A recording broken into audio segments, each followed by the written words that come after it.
오늘 우리에게 주시는 하나님의 말씀은 욥기 1장 13절부터 22절 말씀입니다. 이 새벽에 주신 말씀을 가지고 절대의 소유권 이런 제목으로 하나님의 말씀을 전하겠습니다. 여러분 인생은 좋은 일이 있으면 나쁜 일도 있고 또 어느 것이 좋은 일이 될지 나쁜 일이 될지 아무도 모른다는 것입니다. 정말 인생은 알다가도 모를 일입니다. 언제 무슨 일이 닥칠지 또 그 일이 나에게 유익이 될지 피해가 될지 아무도 모르는 일입니다.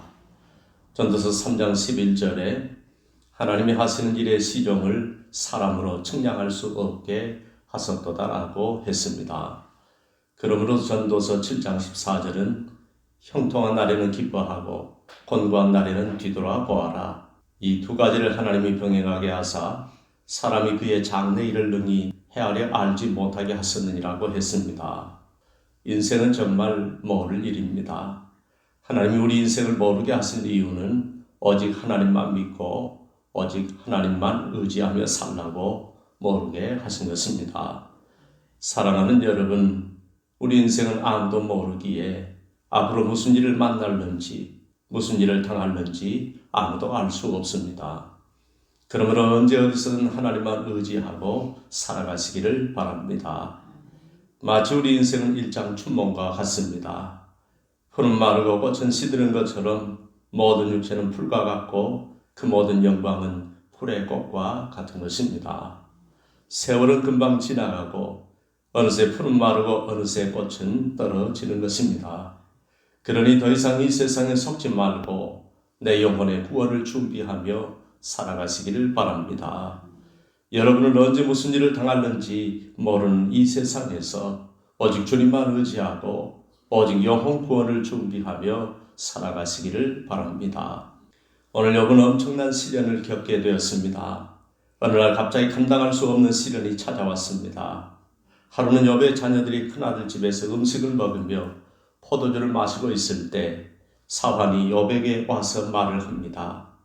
서는 밭을 갈고 나귀는 그 곁에서 풀을 먹고 있는데 스바 사람이 갑자기 이르러 그것들을 빼앗고 칼로 종들을 죽였습니다. 저만 홀로 겨우 피하여 주인님께 아뢰러 왔습니다. 그가 말하고 있는 동안에 또 한 사람이 와서 말을 합니다. 하나님의 불이 하늘에서 떨어져서 양과 종들을 살라버렸습니다. 저만 홀로 피하여 주인님께 아뢰러 왔습니다. 그가 아직 말하고 있는 동안에 또 한 사람이 와서 말을 합니다. 갈대아 사람이 새 무리를 지어 갑자기 낙타에게 달려들어 그것들을 빼앗고 칼로 종들을 다 죽였습니다. 저만 홀로 피하여 주인님께 아뢰러 왔습니다. 그가 아직 말하고 있는 동안에 또 한 사람이 와서 말을 합니다. 주인님의 자녀들이 큰아들 집에서 음식을 먹으며 포도주를 마시고 있는데 거친 들에서 큰 회오리 바람 토네이도가 불어와서 집 내 모퉁이를 치니까 그 청년들 위에 무너짐으로 그들이 다 죽었습니다. 저만 홀로 피하여 주인님께 아뢰러 왔습니다. 사랑하는 여러분, 아무리 큰 환난이라도 이렇게 갑자기 한꺼번에 몰아치는 환난이 어디에 있을까요? 4번의 재앙을 4명의 종들이 와서 말이 끝나기도 전에 계속해서 재앙이 닥쳤다고 보고를 하니까 욥이 정신을 차릴 수가 없었습니다. 몸도 마음도 가는 길이 없었습니다. 마치 둥기에 크게 맞은 것처럼 정신이 멍했을 것입니다. 정말 이게 꿈인가 생시인가 믿을 수 없는 일들이 하루에 한꺼번에 닥친 것입니다. 욥은 너무너무 괴롭고 힘든데 어떻게 할 수가 없었습니다. 그래서 일어나 겉옷을 찢습니다. 머리털을 밉니다. 온몸이 떨리고 정신이 없는데 놀라운 것은 땅에 엎드려 예배를 드리는 것입니다. 이 정도 되면 하나님을 욕하고 떠날 줄 알았는데 하나님을 예배하는 것입니다. 사랑하는 여러분, 이런 모습은 하루아침에 나오는 모습이 아닙니다. 사람의 영성은 힘들 때 보면 알 수 있습니다. 그가 평소에 얼마나 하나님을 예배하는 삶을 살았는지, 그가 평소에 얼마나 하나님을 신뢰하고 의지하고 살았는지 위기 때 보면 아는 것입니다. 그런데 욥은 자식이 10명이 다 죽고 그 많던 재산을 하루아침에 다 잃고 알거지가 되었는데 이 고통스러운 와중에 하나님을 예배하고 있는 것입니다. 여러분 어떻게 이렇게 할 수 있을까요? 지금 이 시간이 너무나 괴로워 평소의 예배처럼 드리지는 못할지라도 그러나 여러분 그 아픔 그대로, 그 눈물 그대로, 그 괴로움 그대로, 그 절망과 그 한숨 그대로 하나님을 향해서 자신을 드리는 것입니다. 고통 중에 드리는 예배가 대단한 예배의 모습은 아닐지라도 하나님께서는 그 마음의 중심을 보시고 받아주실 줄로 믿습니다. 욥이 그 고통스러운 와중에도 하나님을 예배하며 고백하는 그의 신앙 고백이 오늘 본문에 나옵니다. 21절에 내가 못해서 알몸으로 나와 싸운즉 또한 알몸이 그리로 돌아가올지라 주시니도 여호와시요 거두시니도 여호와시오니 여호와의 이름이 찬송을 받으실지니이다 하고 이 모든 일에 욥이 범죄하지 아니하고 하나님을 향하여 원망하지 아니하니라고 했습니다. 그 다음 욥의 신앙이 어떻게 전개될지 몰라도 오늘은 오늘 본문에서 은혜를 받으십시다. 사랑하는 여러분, 오늘 욥이 하나님께 범죄하지 아니하고 하나님을 향해 원망하지 않았던 비결은 무엇일까요? 어제는 풍요 속에서 믿음을 지킬 수 있었던 비결이 예배 생활이었다면, 그리고 구속사 신앙이었다면 오늘 가슴이 미어지는 고난 속에서도 하나님을 예배할 수 있었던 그 비결이 무엇이었을까요? 욥은 당시 동방 최대의 부자였습니다. 욥이 살던 시대가 창세기이고 족장시대이니까 지금으로 생각하면 어마어마한 고대 시대인데 그런 시절에도 양이 7,000마리요, 낙타가 3,000마리요, 소가 500결이요, 암나귀가 500마리나 되었습니다. 종들도 많이 있었다고 했는데 집에서 시종들은 종까지 합하면 수십 명을 넘어 수백 명은 족히 되었을 것입니다. 당시 이 정도의 부자라면 틀림없이 재물 욕심이 났을 것입니다. 보통 우리는 가난할 때는 하나님의 것이라고 했다가 부자가 되면 다 내 것처럼 사는 사람들이 대부분입니다.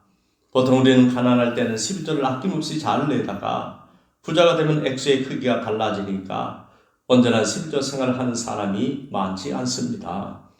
심지어 하나님께서 온전한 11조를 하라고 명령하셨던데도 또 제물로 하나님을 속였다가 비참한 만로를 맞이한 사람들의 얘기도 잘 알고 있음에도 불구하고 여전히 온전히 순종하기가 어려운 것이 제물이고 인간의 욕심이고 소유권의 욕심인데 정말 욥은 그 모든 것을 다 잃었는데도 어떻게 하나님께 범죄하지 아니하고 하나님을 원망하지 않았을까요? 그 신앙의 비결이 바로 욥이 하나님의 소유권에 대한 분명한 믿음을 가지고 있었기 때문입니다. 욥은 자신이 가지고 있는 모든 것이 다 하나님의 것이고 심지어 자기 자신마저도 하나님의 소유임을 고백했습니다. 소유권에 대한 욥이 가진 믿음은 첫째 자기 자신에 대한 소유권은 하나님께 있다는 믿음입니다. 그래서 그는 이렇게 고백합니다.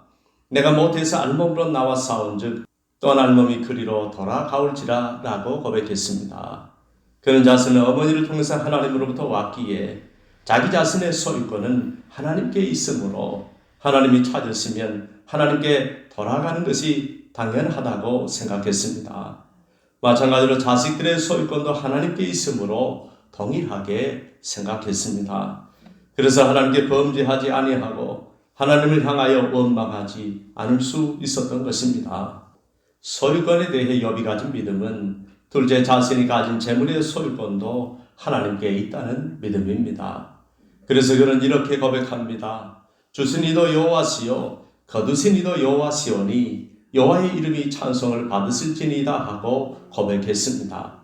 원래 하나님의 것이었는데 자신에게 맡기셨다가 다시 찾으신 것이기에 그는 하루아침에 모든 재산을 다 잃었는데도 하나님께 범죄하지 아니하고 하나님을 향하여 원망하지 않을 수 있었습니다.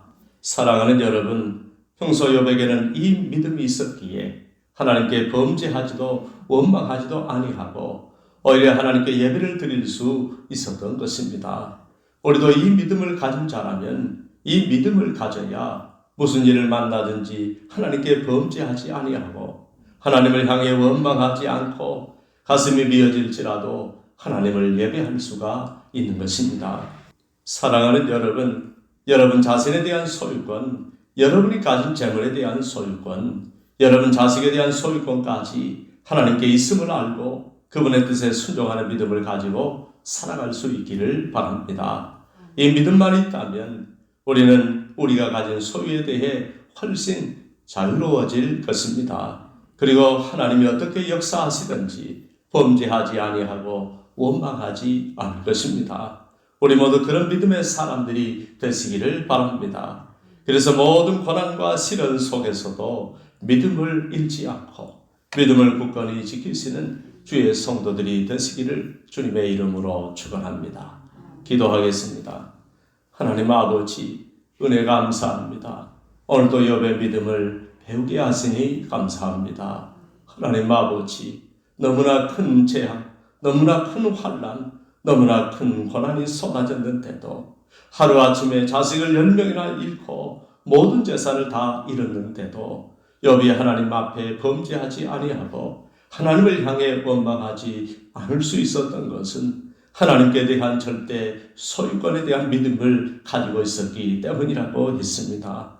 하나님 아버지, 우리도 욥의 믿음처럼 우리 자신에 대한 소유권이 하나님께 있고 우리가 가진 재산에 대한 소유권도 하나님께 있고 우리의 자식들의 소유권까지 하나님께 있음을 알고 항상 하나님을 의지하며 하나님의 절대 소유권을 인정하며 믿음으로 살아가게 하여 주옵소서. 예수님의 이름으로 기도합니다. 아멘.